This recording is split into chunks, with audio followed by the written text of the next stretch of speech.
வணக்கம். உங்க வாழ்க்கையில பெரிய வெற்றிகளை அடையணும், உங்க இலக்குகளை நிஜமாக்கணும்னு நீங்க தீவிரமா முயற்சி செஞ்சுட்டு இருக்கீங்க தானே? ம் ஆமா, நிறைய பேர் அப்படிதான் இருக்காங்க. உங்க கையில இப்போ ஒரு சக்தி வாய்ந்த கருவி இருக்கு. நெப்போலியன் ஹில் எழுதின திங்க் அண்ட் க்ரோ ரிச், அதாவது சிந்தித்து பணக்காரராகுங்கள். ஆமா, இது ரொம்ப பிரபலமான புத்தகம். இது பணத்தை பத்தி மட்டும் பேசுற புத்தகம் இல்ல. வாழ்க்கையோட எந்த துறையில ஜெயிக்கிறதுக்கும் தேவையான மனப்பான்மை, அப்புறம் அந்த உத்திகளை பத்தி ஆழமா அலசுது. நிச்சயமா. சொல்லப்போனா நூற்றுக்கணக்கான வெற்றி பெற்ற மனிதர்களோட, குறிப்பா ஆண்ட்ரூ கார்னகியோட வழிகாட்டுகளோட, அவங்க அனுபவத்திலிருந்து வடிக்கப்பட்ட 13 படிகளை இந்த புத்தகம் சொல்லுது. அப்போ இது வெறும் தியரி இல்லையா? இல்லவே இல்ல. இது ஒரு சுய முன்னேற்ற புத்தகம் என்பதை விட ஒரு செயல்முறை வழிகாட்டின்னு சொல்லலாம். இத சும்மா படிச்சா பத்தாது. ஓஹோ.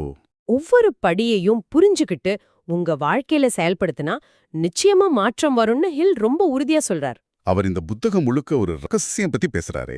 ஆமா, அதுதான் சுவாரஸ்யமே. ஒரு ரகசியம் ஒழிஞ்சிருக்குன்னு சொல்றாரு, ஆனா அதை என்னன்னு நேரடியா சொல்லாம நம்மளே கண்டுபிடிக்க தோன்றார். சரி, அப்போ நாம இன்னைக்கு இந்த புத்தகத்தோட முக்கிய படிகள்ல சிலவற்றை இன்னும் ஆழமா பார்க்கலாம். இது உங்க வெற்றி பயணத்துக்கு எப்படி உதவணும் கொஞ்சம் அலசலாம். நிச்சயமா பார்க்கலாம். முதல் படியே ரொம்ப அடிப்படையானது இல்லையா? விருப்பம், டிசைர். இது வெறும் ஆசை இல்லையே. இல்லவே இல்ல. வெறும் ஆசைக்கும் இதுக்கும் நிறைய வித்தியாசம் இருக்கு. ஹில் இத தகிக்கும் விருப்பம், அதாவது பர்னிங் டிசைர்னு சொல்றார். தகிக்கும் விருப்பம். ஆமா, நீங்க அடைய நினைக்கிறது எதுவா இருந்தாலும் அது மேல ஒரு விரித்தனமான, அசைக்க முடியாத உங்க முழு கவனத்தையும் கோருகிற ஒரு விருப்பம் இருக்கணும். இதுக்கு ஏதாவது உதாரணம் இருக்கா? ஓ, நிறைய இருக்கு. எட்வின் சி ஃபான்ஸ் கதை இதுக்கு சரியான உதாரணம். பார்க்க நாடோடி மாதிரி இருந்தாலும் தாமஸ் எடிசனோட தொழில் கூட்டாளியா ஆகணுங்கிற தகிக்கும் விருப்பத்தோட அவர் முன்னாடி போய் நின்னாரு. அவர் உடனே கூட்டாளி ஆகிடலையே. ஆகல. ஆரம்பத்துல சாதாரண வேலை தான் கிடைச்சது. ஆனா அவரோட மனசுல அந்த லட்சியம் எரிஞ்சிட்டே இருந்தது. ஓஹோ. பின்வாங்கறதுக்கே வழியே இல்லைங்கிற மாதிரி வெற்றி அல்லது அழிவுங்கிற மனநிலையில உறுதியா இருந்தாரு. அந்த தீவிரம்தான் கடைசியில அவரை எடிசனோட கூட்டாளியா மாத்துச்சு. அப்ப அந்த அளவுக்கு தீவிரம் வேணும். ஆமா, உங்க இலக்கு மேல உங்களுக்கு இந்த மாதிரி ஒரு தகிக்கும் விருப்பம் இருக்கான்னு உங்களை நீங்களே கேட்டுக்கோங்க. சரி, அந்த விருப்பம் மட்டும் போதுமா? அதை அடைய முடியும்னு நம்பணுமே. அங்கதான் நம்பிக்கை, ஃபெய்த் வருது. இந்த அசைக்க முடியாத நம்பிக்கை எப்படி உருவாகும்? அது சுய கருத்தின் மூலமா தான் வலுப்பெறும். சுய கருத்து. ஆமா, அதாவது உங்க குறிக்கோள் நிச்சயம் நிறைவேறுங்கிற எண்ணத்தை உணர்வுபூர்வமா உங்க ஆழ் மனசுல திரும்ப திரும்ப பதிய வைக்கணும். இது வேலை செய்யுமா? நிச்சயமா. யுஎஸ் ஸ்டீல் கார்ப்பரேஷன் உருவான கதையை பாருங்க. சார்ல்ஸ் எம் ஷ்வாப் பல ஸ்டீல் கம்பெனிகளை இணைச்சு ஒரு மாபெரும் நிறுவனம் உருவாக்க முடியும்னு ஒரு யோசனையோட ஜேபி மார்கன் மாதிரி பெரிய முதலீட்டாளர்களை சந்திச்சார். சரி, அந்த சந்திப்புல என்ன நடந்தது? ஷ்வாப் கிட்ட இருந்தது வெறும் யோசனை மட்டும் இல்ல, அந்த யோசனை மேல அவருக்கு இருந்த அசைக்க முடியாத நம்பிக்கை. ஓ. அந்த நம்பிக்கையை அவர் வெளிப்படுத்தின விதம், அந்த திட்டத்தோட தெளிவு, இதெல்லாம் ஜேபி மார்கனையும் மத்தவங்களையும் சம்மதிக்க வச்சது. அந்த நம்பிக்கை தான் காரணமா? அந்த நம்பிக்கை தான் பல மில்லியன் டாலர் மதிப்புள்ள யுஎஸ் ஸ்டீல் உருவாக காரணமா இருந்தது. முக்கியமா புரிஞ்சுக்க வேண்டியது என்னன்னா, செல்வம் உட்பட எல்லாமே முதல்ல ஒரு சிந்தனையா தான் உருவாகுது. சரிதான். அந்த சிந்தனைக்கு உயிர் கொடுக்கறது உங்க நம்பிக்கை தான். அப்போ சுய கருத்து மூலமா நம்பிக்கையை வளர்க்கலான்னு சொல்றீங்க. ஆழ் மனதை எப்படி சரியா இதுக்கு தயார்படுத்துறது? இதுல ஒரு முக்கியமான விஷயம் இருக்கு. வெறும் வார்த்தைகளை மந்திர மாதிரி சொல்றது மட்டும் போதாது. அப்ப எப்படி? உங்க குறிக்கோளை நீங்க அடைஞ்சிட்டா எப்படி உணர்வீங்களோ அந்த உணர்ச்சியோட, குறிப்பா அசைக்க முடியாத நம்பிக்கையோட கலந்து உங்க எண்ணங்களை ஆழ்மனதுல விதைக்கணும். உணர்ச்சியோடயா?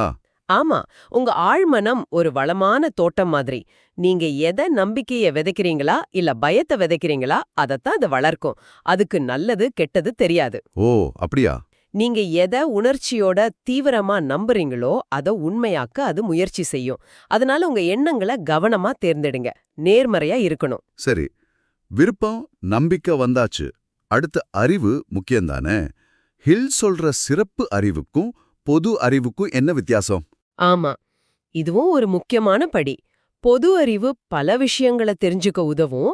ஆனா குறிப்பிட்ட இலக்க அடைய, உதாரணமா பணம் சம்பாதிக்க, அது மட்டும் போதாது.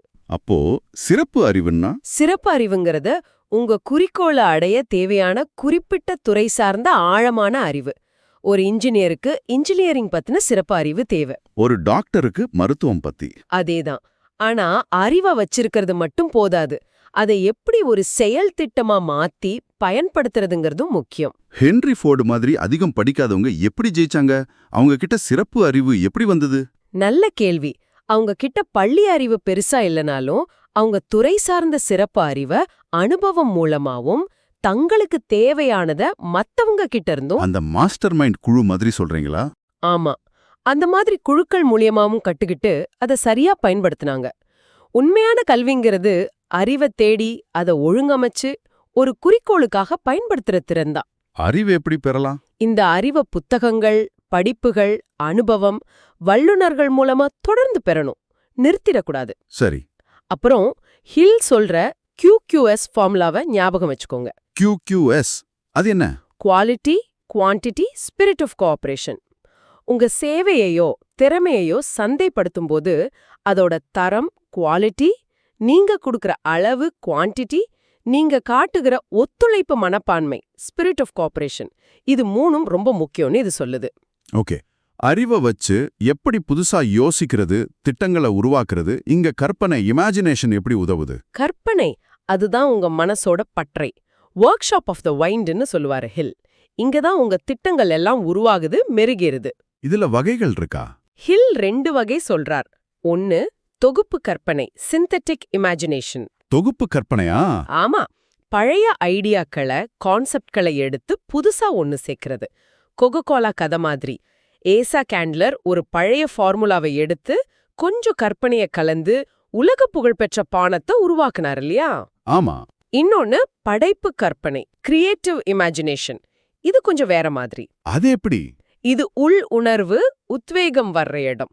முற்றிலும் புதிய யோசனைகள் இங்கிருந்து தான் பிறக்கும். இது ஆழ்மனதோட நேரடி தொடர்புல இருக்கு. சில சமயம் பிரபஞ்ச பேரறிவிலிருந்தே தகவல்கள் வரலான்னு ஹில் சொல்றார். இதுக்கு உதாரணம்? டாக்டர் பிராங்க் கன்சாலஸ் கதை ஒன்னு இருக்கு. $1 மில்லியன் வேணும்னு தீவிரமா யோசிச்சப்போ அந்த பணம் கிடைச்சா என்ன செய்வேன்னு ஒரு சொற்பொழிவு தயார் செஞ்சு உணர்ச்சி பூர்வமா பேசினார். ஓ. அந்த பேச்சு தான் அவருக்கு தேவையான பணத்தை கொண்டு வந்து ஆர்மர் இன்ஸ்டிடியூட்டை உருவாக்க உதவுச்சு. பாருங்க, கற்பனை எவ்வளவு சக்தி வாய்ந்ததுன்னு. உங்க யோசனைய கற்பனையில விரிச்சு அதை எழுதி திட்டமா மாத்துறது முதல் படி. யோசனையையும் கற்பனையையும் செயல் திட்டமா மாத்த ஒழுங்கமைக்கப்பட்ட திட்டமிடல், ஆர்கனைஸ் பிளானிங் அவசியம்னு சொல்றீங்க.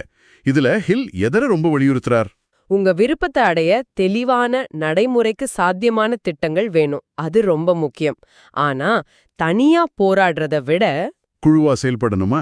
ஆமா, ஒரு முதன்மை மனக்குழுவ, மாஸ்டர் மைண்ட் குரூப்பை உருவாக்குறது ரொம்ப முக்கியம்னு ஹில் சொல்றார். அந்த மாஸ்டர் மைண்ட் குழு பத்தி கொஞ்சம் விளக்கமா சொல்லுங்களேன். அதாவது உங்க குறிக்கோள் அடைய உங்க கூட ஒத்த சிந்தனையோட இணக்கமா ஒத்துழைக்க தயாரான ஒன்னு அல்லது அதுக்கு மேற்பட்ட நபர்களோட குழுவை அமைச்சுக்கணும். இதனால என்ன பயன்? ஒன்னு, பொருளாதார ரீதியா பல திறமைகள் ஒன்னு சேரும். அது மட்டும் இல்லாம பல மனங்கள் ஒரே நோக்கத்துக்காக இணக்கமா செயல்படும்போது ஒரு கூட்டு மன ஆற்றல், ஒரு சைக்கிக் எனர்ஜி மாதிரி உருவாகும். ஓ, அப்படியா? பேட்டரிகளை இணைக்கிற மாதிரி இந்த கூட்ட ஆற்றல் குழுவுல இருக்கிற ஒவ்வொருத்தரோட சிந்தனை திறனையும் படைப்பாற்றலையும் அதிகரிக்கும். ஹென்ரி ஃபோர்ட், எடிசன், ஃபயர்ஸ்டோன் போன்ற மேதைகளோட பழகுனது அவரோட வெற்றிக்கு பெரிய உந்துதலா இருந்ததுன்னு ஃபோர்டே சொல்றார். அப்போ நம்ம திட்டங்கள் இந்த குழுவோட விவாதிக்கணும். ஆமா, உங்க திட்டங்கள் இந்த குழுவோட விவாதிச்சு மெருகேற்றி செயல்படுத்துங்க. இதுல ஹில் தோல்விக்கான காரணங்கள், தலைமை பண்புகள் பத்தியும் நிறைய பேசுறார். உங்க திறமைகளை எப்படி சரியா சந்தைப்படுத்துறது, ஒரு நல்ல ரிஸ்யூம் எப்படி தயார் செய்யறதுன்னு குறிப்புகள் கொடுக்கறார். சரி, திட்டம் தயார். ஆனா நிறைய பேர் இங்கதான் தயங்கி நின்றுவாங்க. அந்த தயக்கத்தை உடைக்க முடிவெடுத்தல், டிசிஷன் எப்படி உதவுது? தேவைப்பட்டா அந்த முடிவை நிதானமா மாத்துவாங்க. ஆனா தோல்வி அடையறவங்க ரொம்ப நிதானமா முடிவெடுப்பாங்க. ஆனா எடுத்த முடிவை மாத்திக்கிட்டே இருப்பாங்களா? சரியா சொன்னீங்க. எடுத்த முடிவை அடிக்கடி வேகமா மாத்திட்டே இருப்பாங்க. தயக்கம்ங்கிறது பயத்தோட குழந்தை மாதிரி. அது சந்தேகத்தை வளர்த்து பயத்துக்கு வழிவகுக்கும். அமெரிக்க சுதந்திர பிரகடனத்துல கையெழுத்திட்ட 56 பேரோட கதை இதுக்கு ஒரு அழுத்தமான உதாரணம் இல்லையா? நிச்சயமா, ரொம்ப சக்தி வாய்ந்த உதாரணம். அவங்க கையெழுத்து போடும்போது தங்களோட உயிருக்கே ஆபத்து வரும்னு தெரிஞ்சுதான் செஞ்சாங்க. ஆனாலும் துணிச்சலா அந்த முடிவை எடுத்தாங்க. அந்த முடிவு தான் ஒரு தேசத்தையே உருவாக்குச்சு. அதேதான். உங்க வாழ்க்கையிலயும் முக்கியமான முடிவுகளை எடுக்க தயங்காதீங்க. மத்தவங்க என்ன சொல்றாங்கன்னு யோசிக்கிட்டே இருக்காதீங்க. உங்க மனசு சொல்றத கேட்டு ஆராய்ஞ்சு ஒரு முடிவை எடுத்துட்டா அதுல உறுதியா நில்லுங்க. எடுத்த முடிவுல உறுதியா நிக்கிறதுக்கு தடைகள் வரும்போது துவண்டு போகாம இருக்க விடாமுயற்சி வேணும். இது எப்படி வளர்த்துக்கிறது? இது பிறவி குணமா? இல்ல. விடாமுயற்சிங்கிறது இரும்புக்கு கார்பன் மாதிரி. அதுதான் இரும்ப எஃப்பா மாத்துது. உங்க விருப்பத்துக்கும் வெற்றிக்கும் நடுல வர தடைகளை தாண்டறதுக்கு இந்த விடாமுயற்சி தான் பாலமா இருக்கு. தடைகள் தோல்விகள் வரத்தானே செய்யும். நிச்சயமா வரும். தற்காலிக தோல்விகள் வரத்தான் செய்யும். அத நிரந்தர தோல்வியா பார்க்காம ஒரு பாடம் கத்துக்க கிடைச்ச வாய்ப்பா பாருங்க. ஃபன்னி ஹர்ஸ்ட்ங்கிற எழுத்தாளரோட கதைய 36 தடவை ஒரு பத்திரிகை நிராகரிச்சது. 36 தடவையா? ஆமா, ஆனாலும் அவங்க விடல. கடைசியில ஜெயிச்சாங்க. அப்போ விடாமுயற்சி பிறவிலேயே வர்ற குணம் இல்லையா? அதை வளர்த்துக்க முடியுமா? நிச்சயமா வளர்த்துக்க முடியும். அதுக்கு சில விஷயங்கள் தேவை. தெளிவான நோக்கம், தகிக்கும் விருப்பம், தன்னம்பிக்கை, உறுதியான திட்டங்கள், அப்புறம் சிறப்பு அறிவு. ஆமா, சிறப்பு அறிவு, மாஸ்டர் மைண்ட் குழுவோட ஒத்துழைப்பு, மன உறுதி, அப்புறம் முக்கியமா இதையெல்லாம் தொடர்ந்து செய்யற பழக்கம். பழக்கல். ஆமா. தோல்வி வரும்போது காரணத்தை தேடுங்க, திட்டத்தை மாத்துங்க. ஆனா குறிக்கோளை மாத்தாதீங்க. அதுதான் விடாமுயற்சி. சரி, நாம ஏற்கனவே மாஸ்டர் மைண்ட் பத்தி பேசணும். ஹில் அத ஒரு உந்து சக்தியா சொல்றார். அடுத்து அவர் பேசுற பாலியல் ஆற்றல் மாற்றம்ங்கிற விஷயம் கொஞ்சம் எப்படி சொல்றது, ஆச்சரியமா இருக்கே. அது எப்படி வெற்றியை தூண்டும்? ஆமா, இது கொஞ்சம் ஆழமான, சில சமயம் தப்பா புரிஞ்சுக்கப்படுற ஒரு கருத்து. ஹில் என்ன சொல்றாருன்னா, பாலியல் உணர்வு மனிதனோட மிக சக்தி வாய்ந்த உந்துதல்கள்ல ஒண்ணு. சரி.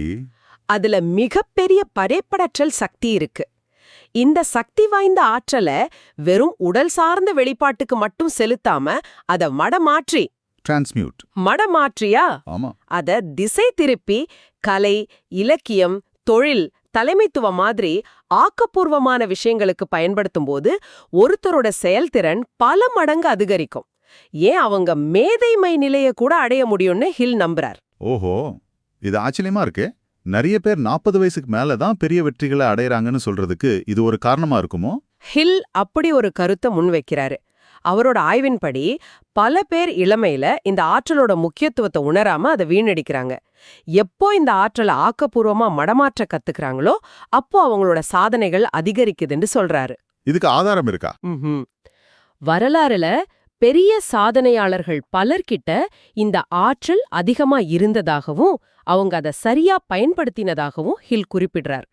இது ஒரு சக்தி வாய்ந்த கருவி. அதை சரியா பயன்படுத்த கத்துக்கணும்னு சொல்றார். சரி, நம்ம ஆழ்மனம் பத்தியும் மூளை பத்தியும் ஹில் சொல்ற கருத்துக்களை கொஞ்சம் விளக்க முடியுமா? நிச்சயமா.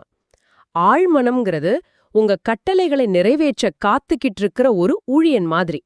நீங்க குடுக்கிற எண்ணங்கள், குறிப்பா நம்பிக்கை, ஃபெய்த் கலந்து உணர்ச்சியோட குடுக்கிற எண்ணங்களை அது வாங்கி அதை நிஜமாக்க வேலை செய்யும். அதுக்கு ஓய்வே கிடையாதா? ஆமா, அதுக்கு ஓய்வே கிடையாது.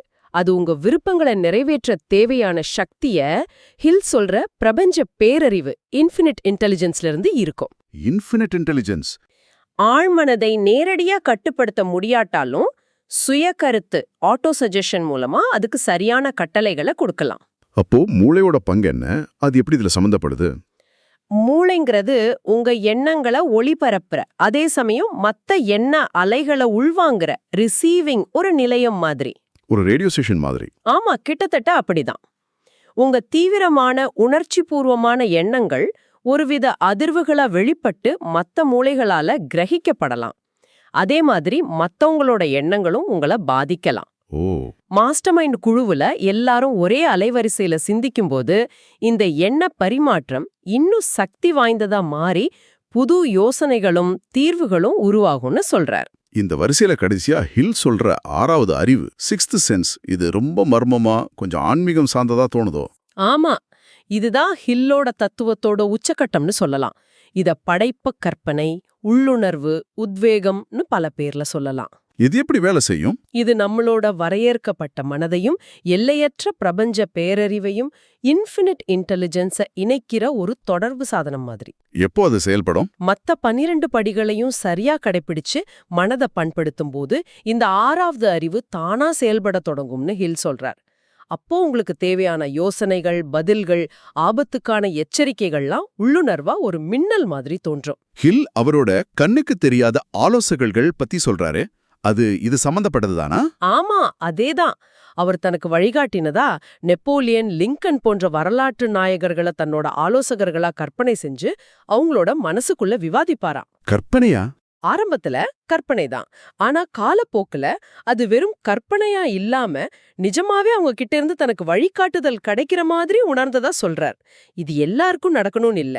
ஆனா மத்த படிகள்ல தேர்ச்சி பெறும்போது உங்க உள்ளுணர்வு சக்தி அதிகமாகுங்கிறது தான் ஹில் சொல்ல வர்ற கருத்து. ஓகே.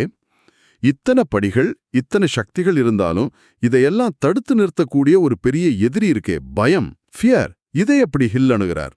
மிக மிக முக்கியமான விஷயம். பயம்தான் நம்மளோட முன்னேற்றத்துக்கு மிகப்பெரிய தடைக்கல்லுன்னு ஹில் சொல்றார். அவர் 6 அடிப்படை பயங்களை அடையாளம் காட்டுறார். என்னென்ன பயங்கள் அது? 1. வறுமை பயம், ஃபியர் ஆஃப் பாவர்ட்டி. 2. விமர்சன பயம், ஃபியர் ஆஃப் கிரிட்டிசிசம். 3. உடல்நல குறைவு பயம், ஃபியர் ஆஃப் இல் ஹெல்த். 4. அன்பை இழக்கும் பயம், fear of loss of love. 5. முதுமை பயம், ஃபியர் ஆஃப் ஓல்ட் ஏஜ். 6. மரண பயம், ஃபியர் ஆஃப் டெத். 6 பயங்களா? ஆமா, மக்க எல்லா சின்ன சின்ன பயங்களுக்கும் இந்த 6ல 1 தான் மூல காரணமா இருக்குன்னு சொல்றாரு. இதுல எந்த பயம் நம்மள அதிகமா பாதிக்கும்? எது ரொம்ப மோசமானது? சொல்லப்போனா வறுமை பயமும் விமர்சன பயமும் ரொம்ப மோசமானதுன்னு ஹில் சொல்றாரு. ஏன் அப்படி? வறுமை பயம் நம்மள எந்த முயற்சியும் எடுக்க விடாம முடக்கி போடும். எது செஞ்சாலும் தோத்துடுவோமோ, காசு போயிடுமோங்கிற பயம்.